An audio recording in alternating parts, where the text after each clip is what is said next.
Hello guys, welcome to my channel this side of Soumen Sarkar. তো আমি already আগের ব্লগে বলেছিলাম যে সামনের মঙ্গলবার 29শে জুলাই আমাদের পুজো, মা বিশ্বরী মায়ের পুজো। তো অলরেডি সেখানে অনেক মেলা বসে গেছে এবং অনেক দোকান অলরেডি বসছে। তো তোমাদেরকে আমি দেখানোর জন্য আজকে চলে আসলাম শনিবার। এই মন্দির থেকে আমার বাড়িটা খুবই কাছে।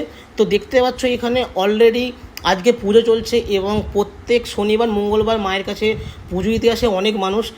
বহু দূর থেকে বহু মানুষ, অনেক মানুষ এখানে মায়ের কাছে পুজো দিতে আসে এবং তারা যে মনস্কামনায় পুজো দিতে আসে মা সেই কামনা পূর্ণ করে, কারণ মা অনেক জাগ্রত।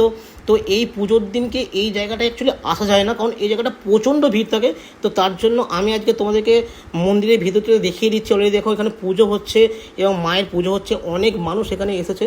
তো এই মন্দিরটা না অনেক পুরনো মন্দির, 500 বছরের পুরনো মন্দির এবং যে মন্দিরটা অনেক জাগ্রত। অলরেডি 50টা গ্রাম নিয়ে এই পুজোটা হয়, তার জন্য এখানটায় প্রচণ্ড ভিড় হয়। দেখো অলরেডি বাঁশের ব্যারিকেড করা রয়েছে এবং ভেতরে বাঁশ দিয়ে ঘেরা রয়েছে, যেখানটায় অলরেডি পাঁঠা বলি হয়। সারা বছর ধরে মায়ের কাছে যারা মানত করে তারা পুজো দিতে আসে এবং এই পুজোটা না আমাদের কাছে অনেক ইম্পর্টেন্ট। আমরা এই পুজোর জন্য সারা বছর ওয়েট করে থাকি কবে পুজো আসবে, কবে পুজো আসবে, কারণ এই আমরা প্রচণ্ড আনন্দ করি এই পুজোর দিনকে। তো তোমরাও এসো এখানে পুজো দিতে। তো আমি নেক্সট ব্লকে অলরেডি গাইড করে দেবো যে কীভাবে তোমরা পুজো দিতে আসবে। অলরেডি দেখো এখানে বাঁশের ব্যারিকেড করে দিয়েছে মায়ের কাছে পুজো দিতে যাওয়ার জন্য, কারণ পুজোর দিন এই জায়গাটায় ডাইরেক্ট ঢোকা যায় না। এখানে অনেক পুলিশ থেকে, কারণ বুঝতেই পারছো 50টা গ্রামের পুজো এবং বিকেলবেলা 40টা গ্রাম থেকে পুজো আসে, অনেক রকমভাবে সাজিয়ে অনেক মেয়েরা পুজো নিয়ে আসে এবং সেই পুজোটা দেখতে এত ভালো লাগে তোমরা চিন্তা করতে পারবে না। আমি তোমাদেরকে সেই ভিডিও দেখাবো।